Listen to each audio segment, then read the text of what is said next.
Switzerland के बुर्गेनसॉट resort से एक बड़ी खबर आई है। अमेरिका और ईरान के बीच चल रही बातचीत में अब तल्खी साफ दिख रही है।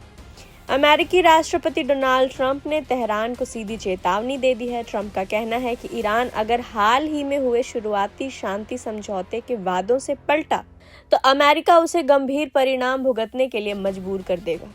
ट्रंप ने 2 टूक शब्दों में कहा है कि अगर समझौते का पालन नहीं हुआ तो वो हर वो कदम उठाएंगे जो अमेरिका के लिए ज़रूरी होगा। ये साफ संकेत है कि वॉशिंगटन अब किसी भी तरह की लापरवाही बर्दाश्त करने के मूड में नहीं है। इस बातचीत की शुरुआत ही बेहद तनावपूर्ण रही। हॉर्मुज़ स्ट्रेट को लेकर राष्ट्रपति ट्रंप ने जो टिप्पणी की उससे ईरानी अधिकारी बुरी तरह भड़क गए। आलम ये रहा कि बातचीत के दौरान ही ईरानी प्रतिनिधि मंडल बीच में ही उठकर बाहर चला गया। इसका एक वीडियो सोशल मीडिया पर आग की तरफ फैल रहा है। इस विवाद ने उस अंतरिम समझौते पर भी पानी फेरने की कोशिश की थी जो 1 हफ्ते पहले ही हुआ है। हालांकि बाद में बातचीत फिर से शुरू हुई।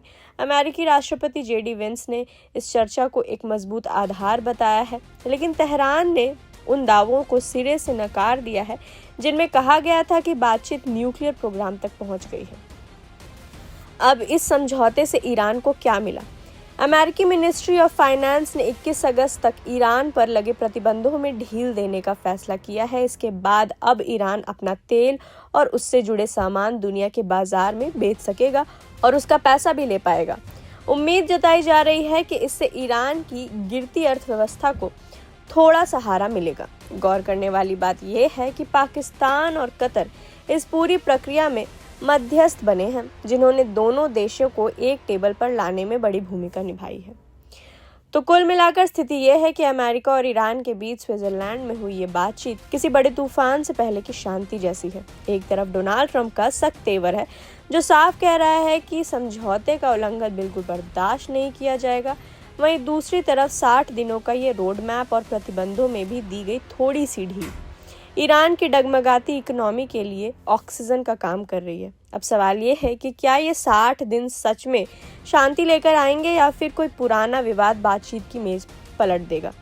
फिलहाल पाकिस्तान और कतर की कोशिशों से मामला अभी संभला हुआ है, लेकिन नजरें अब इस पर हैं कि क्या ईरान वादे निभाता है या तनाव फिर से अपने चरम पर होगा।